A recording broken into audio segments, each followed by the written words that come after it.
Okay. Well, thanks for coming. It's really nice to see everybody. We're going to start off with a little video made That by our Jared own, made. yes, Jared Hill, who also went on the trip with us. So you didn't know you were going to get the full VIP experience.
So, one question that we got frequently before our trip was whether or not we were going to Miramar.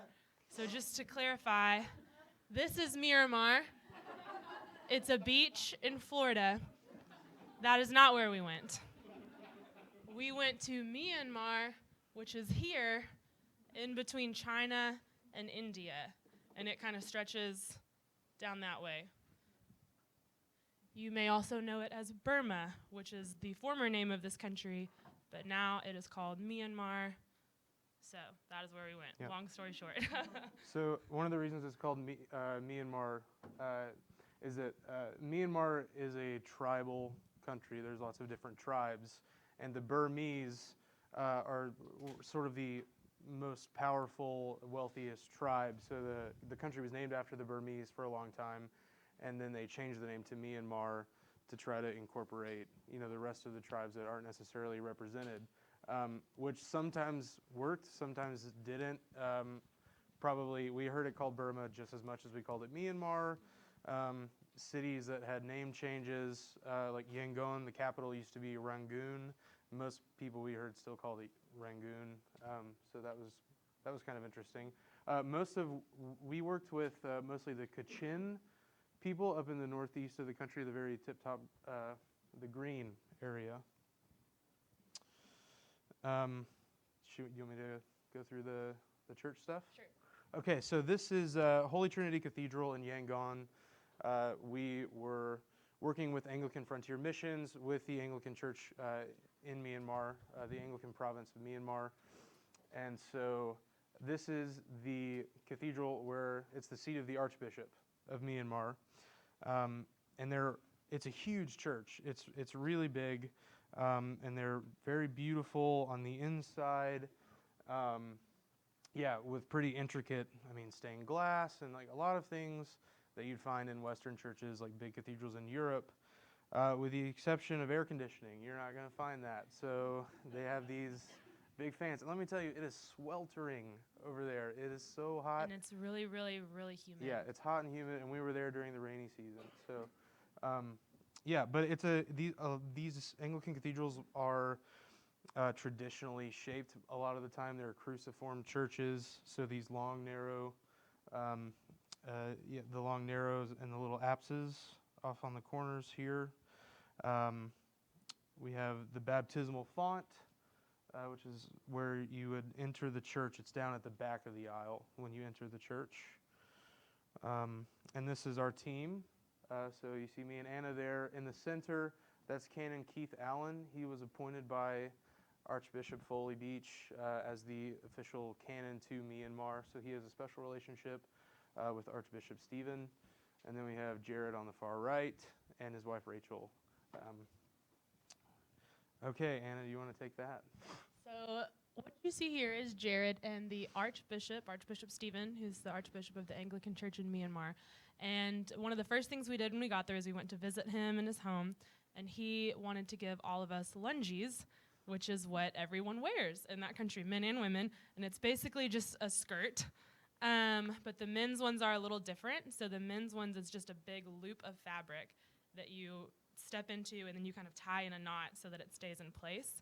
And the women's ones have ties in them, so that makes them a little more convenient. So we went over there, and the Archbishop and his wife gave all of us lungies, and that's him showing Jared how to put it on. It's really hard. And they don't really stay put all day, even for professionals. So frequently when we were teaching, some of the men would just get up and walk over to the corner and retie their lungie and then go sit back down. Yeah, so super. That happened frequently. Yeah. Yep. So here are all of us in our lungies. As Anna said, that's the Archbishop, and there he is again. And this is his son Noah. And Noah was our guide while we were in Yangon for just a few days. We kind of did a tourist thing, and so he drove us around. And we also visited his church. This is his church. This is the altar. One thing that's really interesting, and it might even be interesting to bring this up if you're in missions this semester, the Anglican Church in Myanmar is the third biggest Christian denomination in Myanmar, right behind Roman Catholics and Baptists. And over there, they're very, very high church. That you can tell by, they have really elaborate robes and vestments.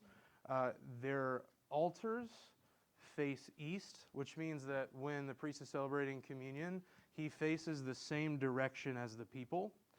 So his back would be to you. Right. Whereas over here in the States, most of the time you're going to find the celebrant facing the congregation. A lot of the service is chanted or sung, as you heard earlier with Magnificat. There's incense a lot of times. It's really, really high church. The women cover their heads only at church. So when they get there, a lot of them have these kind of large handkerchief things that they just drape on top of their heads. Right. And then take it off when they leave. Yeah. But this makes sense in a culture like Myanmar, which is very Buddhist. And so people are used to ritual and sort of transcendent kind of experiences. And so this makes a lot of sense over there, whereas, some people think that over here it might not make as much sense. But yes, so we're working with really high church ministry here. This is one of the priests. He's wearing a chasuble, which is sort of a more high church vestment. Everywhere we go, they want us to stand up and they want to introduce us and honor us. This is the church. It's pretty no frills, but it was really beautiful. It was just in the middle of a neighborhood. There were loud noises coming in through all the windows. It was open air. It was raining. Yeah, it was raining really hard. But they always honored us and invited us up and asked us to introduce ourselves. And then, yeah. This is us talking with some of the younger people in the church. So after this church service, we stayed for lunch, which was also very common. Everywhere we went, they at least gave us a huge table full of fruit. But this time we also got a full meal. So lunch with them and talking with some of the youth in the church. Now this is not the church. This is pretty much the only seminary, if you can even call it that, in Myanmar. Do you remember what it was called? Either of you guys? Well, I think maybe Holy Cross. I think so, yeah. Something like that. So the Holy Cross. So they had about 4 classrooms that looked about like this. Mm-hmm. No air conditioning. The students lived there, but it was, again, really small. It's really more the equivalent of like a 4-year college degree, and so like an undergrad degree, and maybe not even quite comparable to like an undergrad degree that you would get here. But if people like priests or pastors in Myanmar have been theologically trained, they probably did it there. So we got to visit the school and see what it looked like. Yeah, and we bring this up because this is why we went. We traveled up to Kachin State, Myitkyina is the city, to lead a week-long Bible study with young clergy over there because they need theological education. Canon Keith said that many of them have never studied a book of the Bible all the way through. Especially before. a long one, and we taught them through the entire book of Acts. So like doing something like that, a book of that length, studying from beginning to end, is something most of them have never done, especially not in a formal setting where they're able to be taught by someone who has been trained. They're not totally without resources, though, because we saw Gerald Bray's biblical This is interpretation. This is from their library at the seminary. They also had a couple books by Timothy George, but we didn't get a picture of those. But all of these books are donated, and so some of them are very old. Most of them are in English. And so really, if you are seeking theological training in Myanmar, the odds are against you because you need to be able to pay for it. You need to be able to live in Yangon for 3 or 4 years. You need to be able to read English because all the theological resources are in English. So it's just very difficult to get. And then even when you've done all that, the degree that you would get here is not equivalent to a seminary degree from the United States. Okay. This is a view from our hotel room, which is in the middle of Yangon. And I just thought it was kind of a nice image of how it's very much like a jungle and a city combined. And everywhere you went was like that. So there's always these huge trees, and it feels like the humidity feels like a rainforest, but then it's also developing really quickly, and it's very urban at the same time. Oh, yeah. And when we were driving around Yangon, being tourists, a lot of the cars over there are really old, and funnily enough, they drive on the right side of the road, but they use right-hand drives because so many of their cars are secondhand, and I can't imagine how they do that. But this is Noah's van. It was raining most of the time we were there, and we were wearing our rain jackets outside. We were also wearing them inside the car because I mean, like, every now and again, really, you can't do much. That was Andrew's seat. yeah, it was great. Here we are in Yangon. That's another view of the cathedral from this big sort of raised walkway over this street here. At the mall. Yeah, there's a mall and then like a market across the street. Do you want to talk about Shwedagon? So this is the Shwedagon Pagoda, which is like the probably most recognizable site in Myanmar. It's their largest Buddhist religious site. It's basically a temple filled with miniature shrines all throughout. So you can see this from anywhere in Yangon pretty much because it's huge, it's really tall, and it's on the top of this big hill. So we had to take like 3 or 4 escalators just to get up there. And so you can see it from everywhere. And when you get there, it's filled with people, and it's that gold thing is kind of in the middle, and then there's all of these shrines just set up in a circle all the way around. And so you can walk all the way around. And there was a woman at Noah's church who, when she found out we were going there, she said, just imagine what Ephesus or the Acropolis would have been like at the height of Greek mythology, and it'll look like that. And that's really what it was. So there were idols everywhere like this all around. And these are designated by a day of the week. And so what the people will do is for the day of the week that they were born on, that's important to them. I have no idea what day of the week I was born on. But if you were born on a Thursday, you would go to the Thursday corner, and there would be a little idol there, and you could, on your birthday, leave gifts for the idol, and they would pour water on their heads. So that's what these people are doing. There's water in that basin, and they'll pour water on the head of the idol for like however many years old they are, and it's supposed to give them blessings and good luck. So there are little shrines like this all around, but then there were also bigger like pavilion areas where people would gather to pray. There were monks everywhere, and there were also children, boys and girls, who were like dressed, had shaved heads, and were wearing the robes, the monk robes, and they were reciting and chanting and learning Buddhism there. So that was a really interesting place for us to visit. Yeah, so that sort of concludes our tourist time in Yangon. We spent a few days there, and then we flew up to Myitkyina on this airplane with propellers. It was scary. Yeah, we also stopped. It wasn't a nonstop flight. I've never been on one of those before. We landed halfway, and some people got off, and other people got on. That was sort of mind-blowing to me. So yeah, airport's over there. It felt like time travel, like Yeah. we were in the 60s. Yeah, it was obviously like super low tech, but when we arrived in Myitkyina, they took our passport information and they just wrote it down in a book like manually. There was No Yeah, computers. there was no computer. Like we could have sneaked right past. It really wouldn't have been hard at all. So that was kind of interesting. Also super hot all the time. This is Myitkyina. This is the view from our hotel room. It's a smaller city, so it's a lot more residential. Mhm.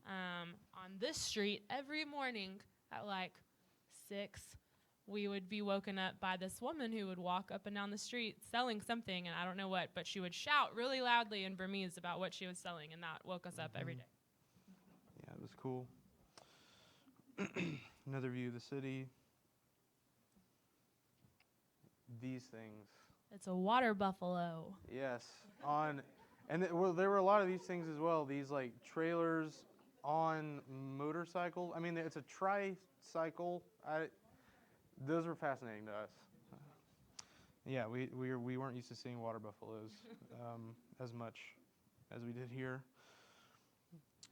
So another thing about Myanmar, there are the larger tribes that we talked about, like the Burmese, the Kachin, but there are also sort of sub-tribes within. So like Ann and I might both be Kachin, but I might be this Jingpo, which is what most of the people we met at the churches were, and Anna might be from another sort of sub-tribe.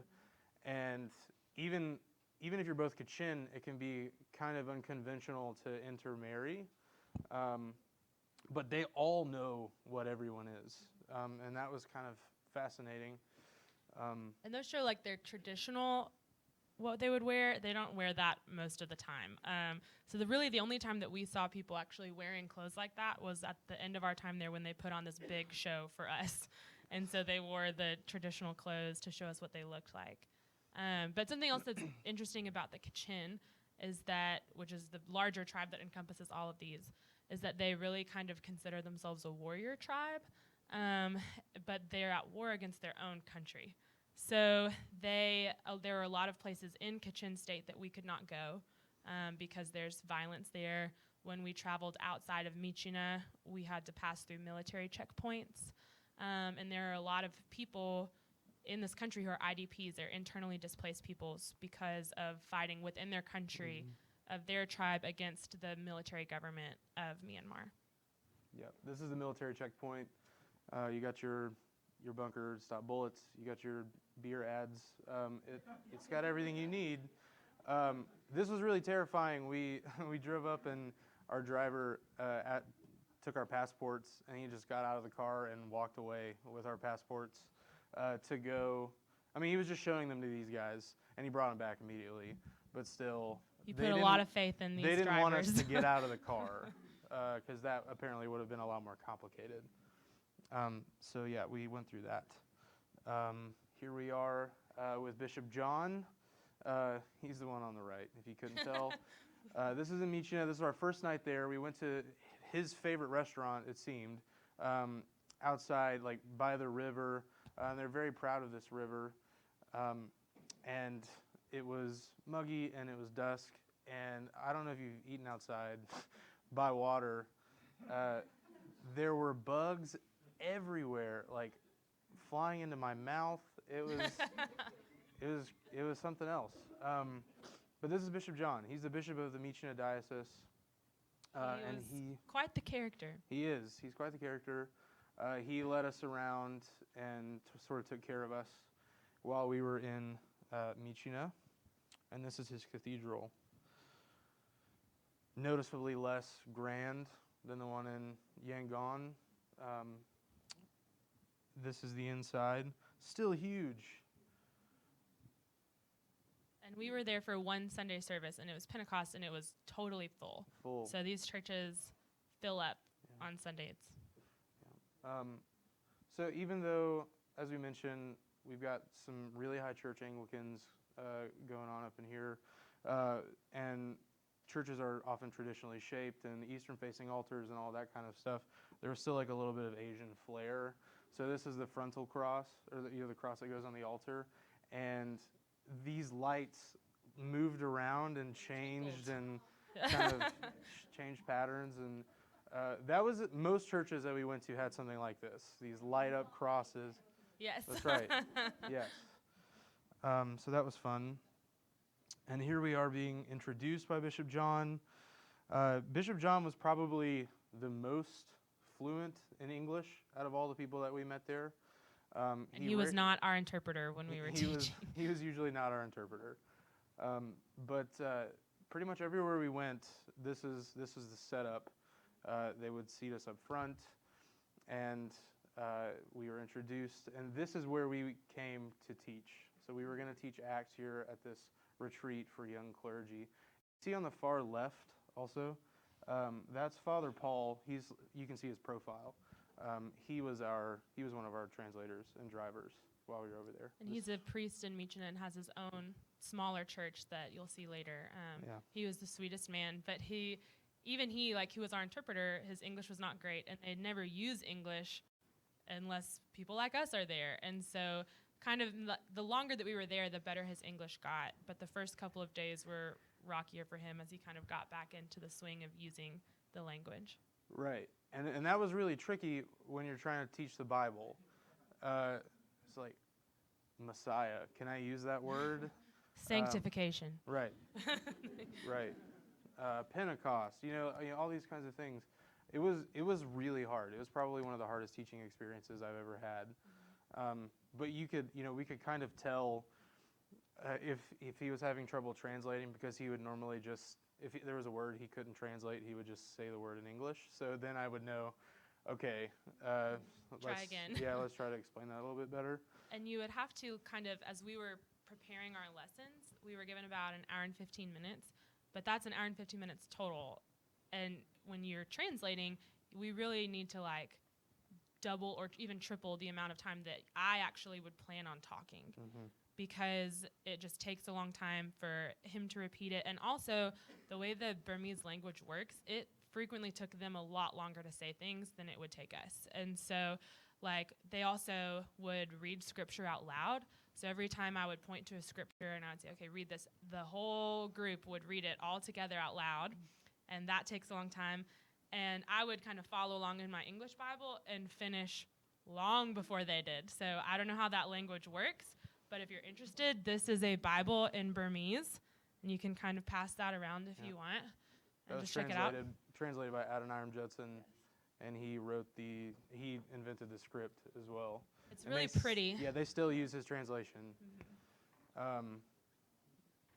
So do you want to talk about? Oh, yeah, so this is me teaching, which is significant because, in case you hadn't noticed, I am a woman. And that was something that I wasn't sure I was going to be able to do as I was looking into CCMPs. Different cultures view gender roles very differently. And so I kind of wanted to go into that humbly. And the situation in Myanmar is really unique in that they don't ordain women, but they do allow women to teach. And so, women go to the seminary. One of our other translators, her name was Esther. She was a graduate of Holy Cross in Yangon. And so a lot of women will serve as catechists. So they're lay people, they're not ordained, but they have been trained and kind of commissioned to teach in the church. And so there were women who were there in the group that we were teaching for the duration of our time there. So that whole week, there were men who were priests and deacons, but there were also women who were catechists. And so they don't ordain women as deacons or priests or anything, but they do allow them to teach and to speak in the church. And when I asked the bishop about that, he said it had more to do with Buddhism and the way that they kind of accommodate their Buddhist neighbors rather than their own theology of gender roles. So for instance, after we did our week of teaching the clergy, we traveled around with the bishop to a lot of these rural churches. And every single one, we would always sit in the front, and he would sit in the middle, and then the four of us would sit on either side of him, and we would introduce ourselves. And there was one church where he asked me and Rachel not to sit directly to his right or left, but to sit on the outer seat and let Andrew and Jared sit in the middle, because the area that we were in was more highly concentrated with Buddhist people. And so that would be more offensive to them than elsewhere. And that was the only time he asked us to do that. So there were other instances where Rachel and I did sit next to him, and it wasn't a big deal. I also wasn't sure, how they would feel about women's ordination, so I wasn't going to say anything about the fact that I'm, in the process to be ordained as a deacon, but Kane and Keith did. So I was just going to keep that on the DL, but every time we went somewhere, he would introduce us and say something about how Anna is going to be a deacon. And that was never anything that was offensive to the Christians there. They were like, oh, interesting. And whenever I taught as many sessions as Jared and Andrew did, and everyone was very attentive. And so it was a really encouraging environment for me to be in as a woman teaching, and to have women there also learning so that they could teach and participate in the ministry of the church. Yep. So we taught all day long, after morning prayer, so something like 9 o'clock to about 3 or 4.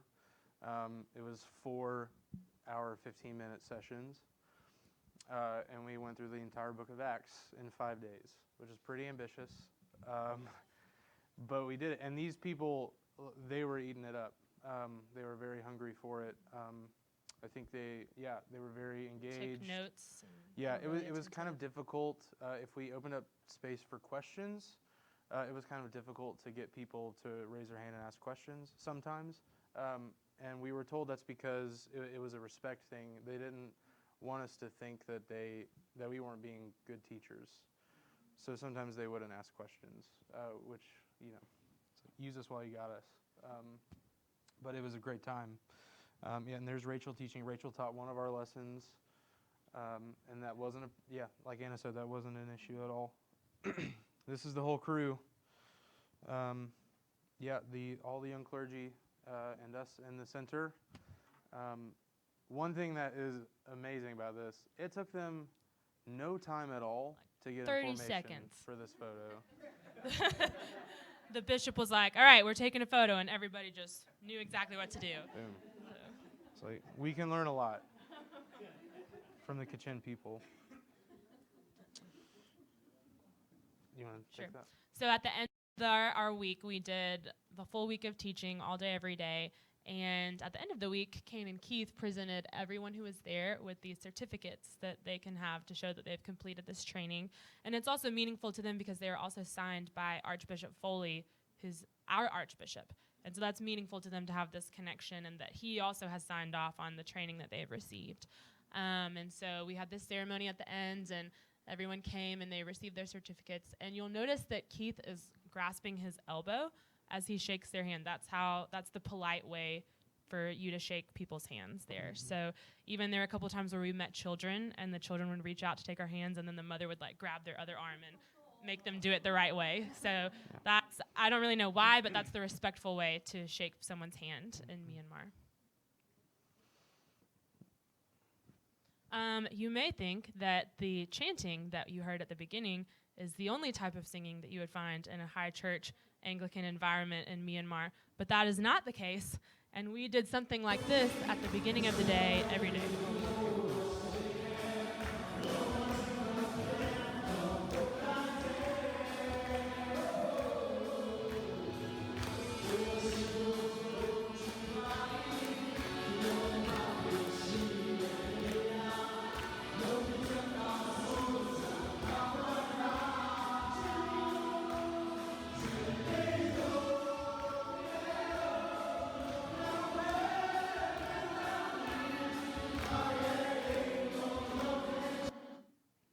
So we began the day like that every day. So our days kind of looked like gathering, a little praise and worship. We would teach, we would break for lunch, break for tea in the afternoon, and then we always ended the day with evening prayer. And that was kind of our week of teaching. So this is the food. I figure it's always important to do that. We had basically the same thing every day for all 3 meals in Myanmar.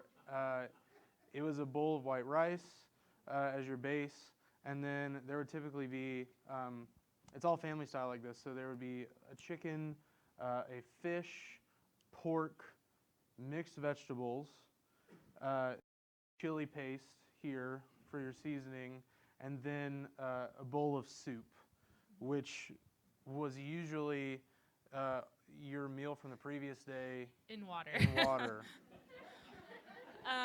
And then fruit. We would always have fruit for dessert. Yes, we would always have fruit. That was the highlight for sure. No, bad, but the fruit was unbelievable. And yeah, so that's It's what you're looking at. Gluten-free friendly.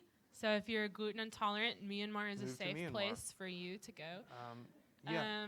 And at first we were like, this food it wasn't as exotic as we thought it would be. So we were like, we can eat this. But It then was you super just good, too. eat I mean- the same thing for all 3 meals for 2 weeks in a row. And by the end we were like, okay, Yeah.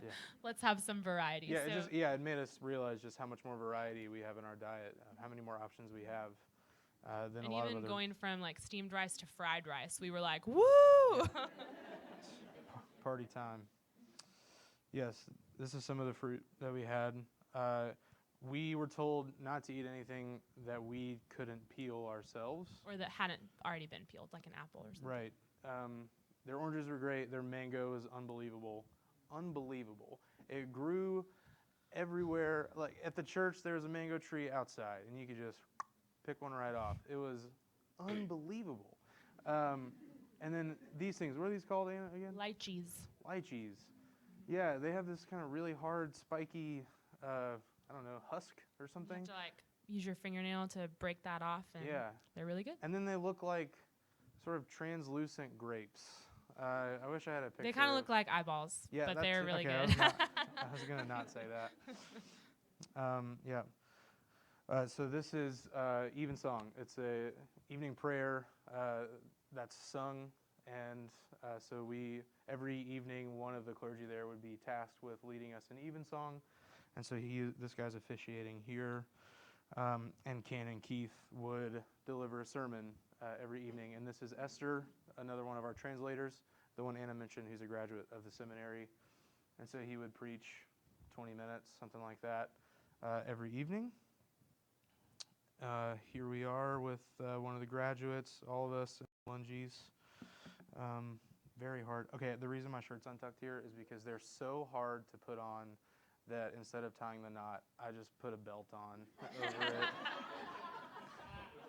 I couldn't. I've since figured it out, and I wear it at home sometimes because they're so comfortable. But there you go. Yeah. So this is on our last day that we were there. So we all wore our lungies, and that was the night that they had this huge celebration, and they put on all these performances for us, and they gave us gifts. And one of the things that they gave to me and Rachel were these traditional hats that the women would wear. And so we put them on, and we felt kind of silly. We wore those for the night throughout our dinner, and then the big celebration that they had, where like youth came from the town, and there were a lot of people there. So that was a lot of fun. Okay. This is for sure the highlight of the trip. At the end of the week, they had this big celebration for us, and they put on this huge show. This is one of the youth who was involved in one of the numbers. And she's wearing her like traditional outfit. Yeah. So they have this stage. And another thing that's fascinating to point out is you might see Santa Claus at the top of that stage. There's Christmas stuff everywhere. And we were there in June, by the way. So yeah, there's Santa. I think there was like a holly or mistletoe kind of stained glass hanging thing in the sanctuary of the same church. You will see a stuffed Santa Claus in a later picture in a church sanctuary. But yeah, so this is this big stage they have in a pavilion outside the church, and there were lots of different groups who came and danced for us, including the mothers of the youth. The Mothers Union is kind of a big... That's what they called it. Yeah, they're sort of like a powerful group over there. They run a lot of things. So there's that. Here's another crew. And there were a lot of boys who participated in this too, so it wasn't just the girls and the women who did it. Yeah. We've got a video somewhere. Here we go. This is one of the Mothers Union dances. Yeah. So that was a We lot of won't fun. watch all 3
You weren't expecting that, were you? We had front row seats Yeah. to that and to many other performances. It was a lot of fun. Okay. You want to take the confluence? Sure. So after we did our kind of week of teaching, Esther and Father Paul took us around for like a tourist day in the Myitkyina area. We'd done that in Yangon, but they wanted to show us their part of the country. So they kept making this huge deal about the confluence, which is just where 2 rivers become 1 river. And so they've set up a little resort, and families will go and spend the day. So we went and we ate at a restaurant overlooking the river. A lot of times we would eat our food on banana leaves and not plates, save the planet. And something else that's interesting about the confluence is that one of those rivers that comes in that meets the other one starts in China. And that was kind of a big political issue, is that the Chinese were kind of trying to get control over that river and put a dam there, which would ultimately affect the entire country because the river stretches all the way to the bottom. And so politically speaking, not huge fans of the Chinese in this part of the country, especially because of those just kind of power struggles that they're having. Yeah, so here's some more of the food. Yeah, when we went to this resort, we had a little bit more variety. Here's they call it barbecue fish, but we know they just mean grilled because we're from the South, and we know what barbecue really is. Yeah, that's the whole fish. Father Paul, at one point, just took his chopsticks and nabbed that eye and scarfed it right down. He was like, "Do you guys want this eyeball?" And we were like, "No." And so he just went for it, ate it whole. Yep. This is one of the. This is like a fermented drink. It's sort of like Myanmar sangria is kind of what it was like. It wasn't bad. Yeah. So there's a drink there. This is a picture of the confluence. This is the river. Yeah, it was really gorgeous. Wish it hadn't been raining. Here was the only way to get down to the river. This terrifying. And remember, it's raining. Dilapidated. So it's really muddy. So. Yeah, I opted not to go. Andrew stayed at the top. Yeah, but I saw some monkeys and they didn't see them, so I'll take that. Okay, here's a different kind of resort area.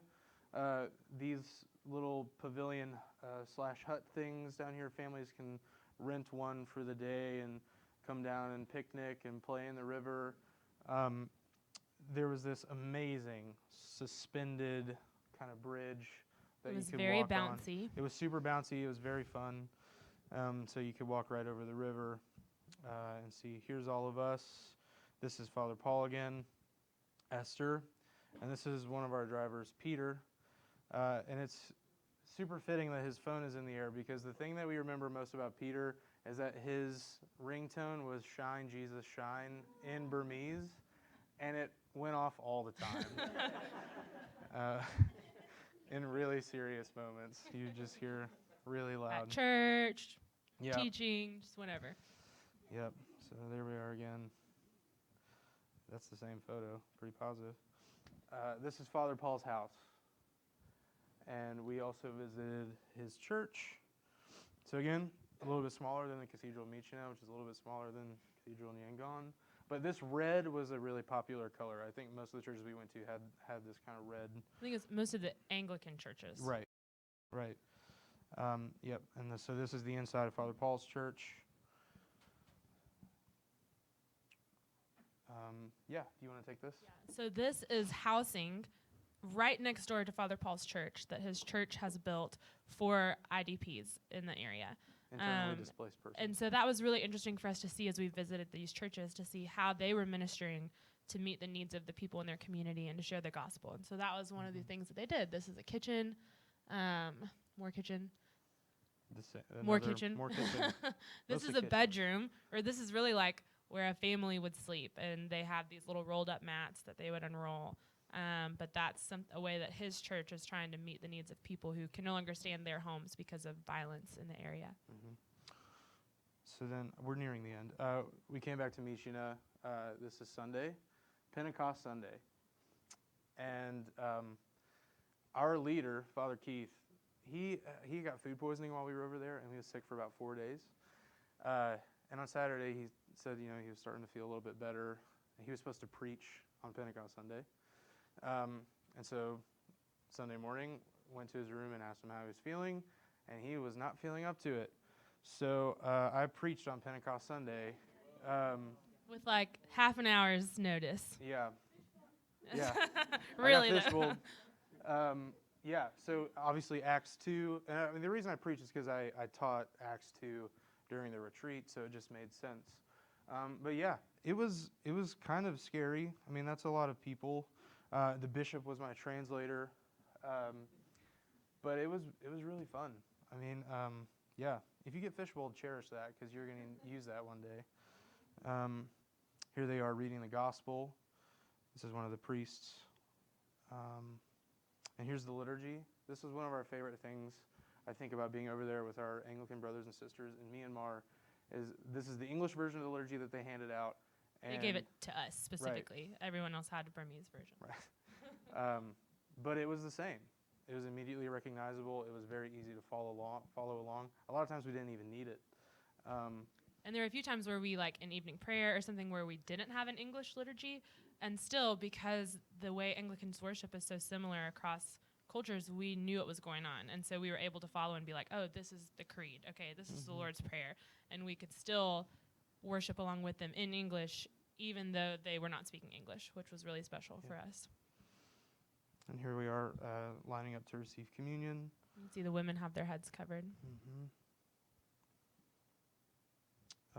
And then we sort of began traveling around the Diocese of Myitkyina. The bishop wanted us to go around, and we'll zoom through these photos, go around and introduce ourselves and bring greetings from Archbishop Foley, and just give a little word of encouragement to the people.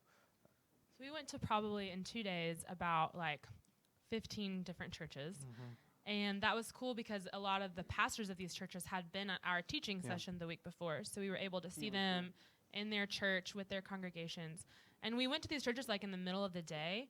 And so people would most every time the entire congregation was there, and they stopped what they were doing, came to see us. And we usually weren't there longer than an hour. But it was important for them to be there to see us even for a short time. So everywhere we went, we sat up front. The people would sit. They gave us fruit and snacks. We would offer greetings. We would offer greetings and prayers for them. They would pray for us and ask how they could pray for us. And then at a lot of the churches, we would take a big group photo with the entire church. But I think at this church in particular, it was this church. Every single person in the church wanted to take an individual photo with us. So we had like Jared and Rachel over here, and Andrew and I were over here, and the people just like lined up and took selfies with us one after another. So that's what it feels like to be famous. And also at the same church, a woman just came up to me and Rachel and put bracelets on our arms. She just like grabbed our wrists and gave us a bracelet. And so their generosity and hospitality like that was really beautiful. Yeah, and this is an orphanage that we visited. It's a church that also has an orphanage. So those are the kids.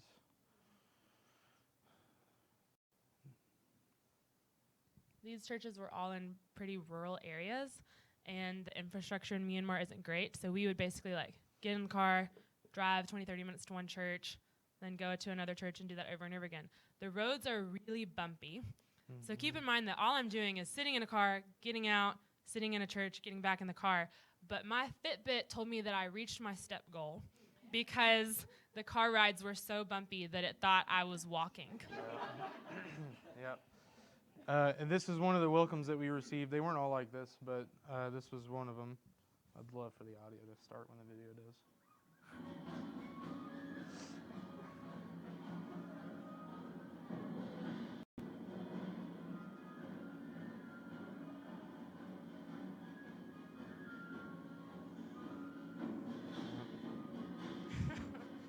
So, and then I won't play this one, but it's another song they sang while the band played, and that's the whole congregation there. I don't know if that's the whole congregation, but a lot of them.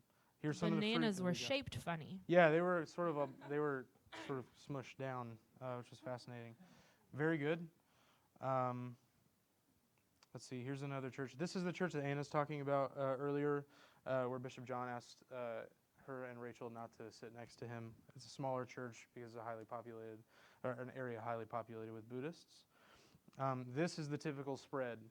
Every time we went to a church, they put all of this fruit on the table, which is super, super nice. And we were just like so full of mango. Because we were going to these churches like an hour apart. And so just each time more fruit and tea. Yep. But it was great. But it was really, really good. Let's see here. This is probably the smallest and the most rural church. There's Santa, I mentioned. He was everywhere. It's kind of amazing. Yep. And I think we're getting close.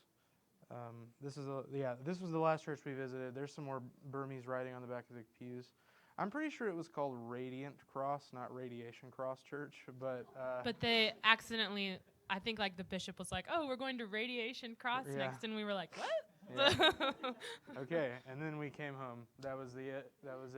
This is us in the Tokyo Airport. Yeah, the United Lounge. Ken and Keith was super nice and got us in there. Travel was tough. It was a flight on the way there. We went through Beijing, and then it was like 6 more hours to Myanmar. On the way back, we had a red eye from Yangon to Tokyo, landed at Tokyo like 9 in the morning, and then took off in the evening to come back to the States. Airport lounges are worth the money. Yeah, they are. It was awesome. We also, fun story, we also flew Air China from Beijing to Yangon, and we heard a little recording that said, "Hey, just for everyone's safety, we might be taking audio and video recordings of you while you're on the airplane." So fun kinds of experiences all across the board. And here we are at the airport.